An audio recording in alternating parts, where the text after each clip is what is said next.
Hi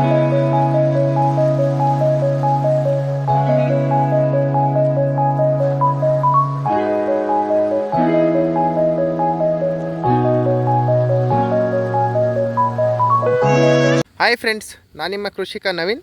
ನಾನಿವತ್ತು ಜೇನು ಪೆಟ್ಟಿಗೆಯಲ್ಲಿ ಜಾಸ್ತಿ ಮಾಹಿತಿ ತಿಳ್ಸೋಕೆ ಹೋಗ್ತಿಲ್ಲ. ಜಸ್ಟ್ ಜೇನು ಪೆಟ್ಟಿಗೆನ ಸ್ಟಾರ್ಟಿಂಗ್ ತಂದಮೇಲೆ ಅದನ್ನು ಯಾವ ರೀತಿ ನಾವು ಸೆಟ್ ಮಾಡ್ಕೋಬೇಕು ಅನ್ನೋದ್ರ ಬಗ್ಗೆ ಮಾತ್ರ ತಿಳಿಸ್ತಾ ಇದ್ದೀನಿ. ಮುಂದಿನ ವೀಡಿಯೋದಲ್ಲಿ ತಿಳಿಸ್ತೀನಿ. ಓಕೆ, ಇದನ್ನು ನಾನು ಊತಾಕಿದ್ದೀನಿ ಸ್ಟ್ಯಾಂಡನ್ನು. ಆದಮೇಲೆ ಈ ನೀರನ್ನು ಯಾವಾಗಲೂ ಕಾಪಾಡ್ಕೋಬೇಕು.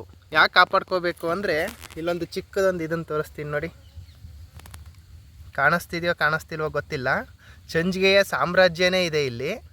ಹಾಗಾಗಿ ಇಲ್ಲೆಲ್ಲ ಬೇರೆ ಬೇರೆ ಮರಗಳೆಲ್ಲ ಇರೋದ್ರಿಂದ ಸುಮಾರು ಚಂಜಿಗೆಗಳೆಲ್ಲ ಹತ್ತೋದಕ್ಕೆ, ನಾನು ಬೆಳಗ್ಗೆ ಬಂದಾಗ ಹತ್ತೋದಕ್ಕೆ ಅಂತ ಟ್ರೈ ಮಾಡ್ತಿದ್ದು, ನೀರಿರೋದ್ರಿಂದ ಹತ್ತೋಕ್ಕಾಗಲಿಲ್ಲ ಅವ್ರ ಕೈಲಿ.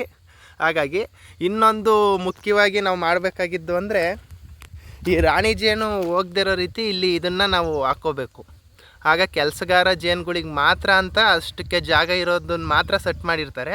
ಅದನ್ನು ನೀವು ಯಾವುದೇ ಒಂದು ಹಸಿ ಇರೋವಂಥ ಮಣ್ಣನ್ನು, ಇಲ್ಲ ಯಾವ್ದಾದ್ರು ಮನೆಯಲ್ಲಿ ಯಾವ್ದಾದ್ರು ಗಮ್ಮು ಏನಾದರೂ ಇದ್ದರೆ ಅದನ್ನು ಹಾಕಿ ಒಂದು ವಾರ ಬಿಡಬೇಕು. ಆಗ ರಾಣಿ ಜೇನು ಎಲ್ಲೂ ಹೋಗೋದಿಲ್ಲ.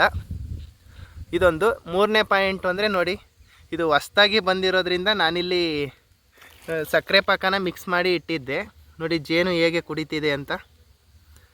ಇದು ಮೂರನೇ ಪಾಯಿಂಟು. ಓಕೆ, ಎಷ್ಟೋ ಜನ ಆಗಲ್ಲ ಹಾಗೆ ಹೀಗೆ ಅಂತಾರೆ. ನಾಲ್ಕನೇ ಪಾಯಿಂಟ್ ಬಂದುಬಿಟ್ಟು, ಇದು ಸೂರ್ಯ ಉದಯ ಆಗೋ ಕಡೆ ಇರಬೇಕಿದು ಮುಖ. ಯಾವತ್ತೂ ಸೂರ್ಯ ಉದಯ ಆಗೋ ಕಡೆ ಇದ್ದರೆ ಇದ್ರ ಟೆಂಪ್ರೇಚರ್ ಮೇಂಟೈನ್ ಆಗುತ್ತೆ. ಹಾಗಾಗಿ ಇದನ್ನೊಂದನ್ನು ನೋಡ್ಕೊಳ್ಳಿ. ಇದಿಷ್ಟು ಜೇನಿನ ಸ್ಟಾರ್ಟಿಂಗ್ ತಂದಾಗ ಮಾಡಬೇಕಾಗಿದ್ದಂಥ ಕೆಲಸಗಳು.